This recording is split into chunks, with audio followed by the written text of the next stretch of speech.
আজকে প্রবাসী একটা ভাই মারা গেছে, স্ট্রোক করে মারা গেছে। তখন তার ওয়াইফকে দেশে ফোন দিয়ে বললাম, আপনার হাজবেন্ড তো মারা গেছে, তাকে বাংলাদেশে পাঠানোর জন্য 1 লক্ষ টাকার প্রয়োজন। আপনারা কি দিতে পারবেন? যদি আপনারা 1 লক্ষ টাকা পাঠান তাহলে আপনার স্বামীকে দেশে পাঠানো যাবে। তখন সেই প্রবাসীর ওয়াইফটা বলল, কোথা থেকে দিবে এত টাকা? ও তো ঠিকঠাক মতো দেশে টাকাই পাঠায় নাই। তারপর যখন তার ছোট ভাইকে ফোন দিয়ে বললাম, আপনার ভাই তো প্রবাসী স্ট্রোক করে মারা গেছে, আপনার ভাইকে দেশে পাঠানোর জন্য 1 লক্ষ টাকার প্রয়োজন, আপনারা কি দিতে পারবেন সেই টাকাটা?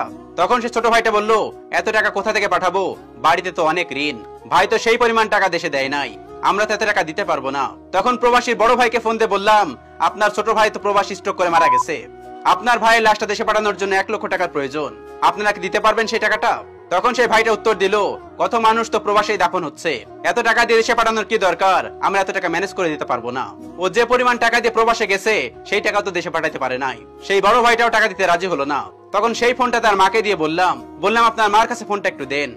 যখন সেই প্রবাসীর মাকে বললাম, আপনার ছেলে প্রবাসে মারা গেছে, আপনার ছেলেকে দেশে পাঠানোর জন্য 1 লক্ষ টাকার প্রয়োজন, কিন্তু আপনার ছেলের বউ, আপনার ছোট ছেলে, আপনার বড় ছেলে কেউ তো দিতে রাজি হলো না, সবাই বললো তাকে এখানে দাফন করে দেওয়ার জন্য।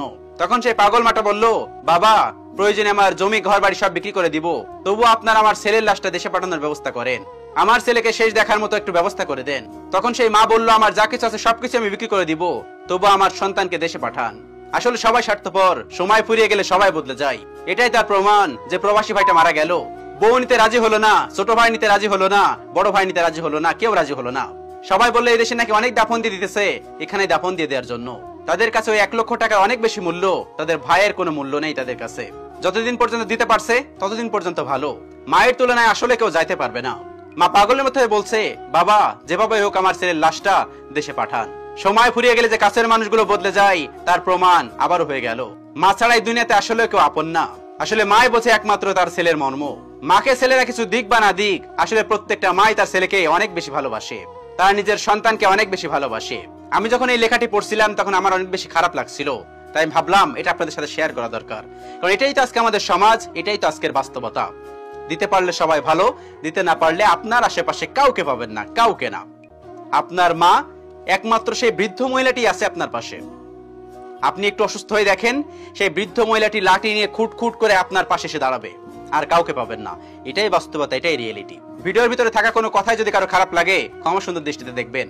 তবে সবাইকে একটা কথাই বলতে চাই, পৃথিবী কিন্তু অনেক স্বার্থপর, পৃথিবীর মানুষগুলো কিন্তু অনেক বড় স্বার্থপর।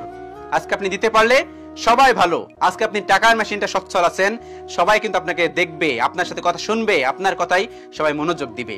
যখন আপনার থাকবে না, আপনি নিঃস্ব হয়ে যাবেন, আপনার কিন্তু কেউ চিনবে না। এটাই বাস্তবতা, এটাই আজকের সমাজের রূপ, এটাই সত্যি কথা। এই পৃথিবীতে যদি আল্লাহর পরে কেউ আপন হয়ে থাকে তাহলে সেটাই হলো মা। আল্লাহ তাআলা আমাদের সকলকে বোঝার তৌফিক দান করুন, আমিন।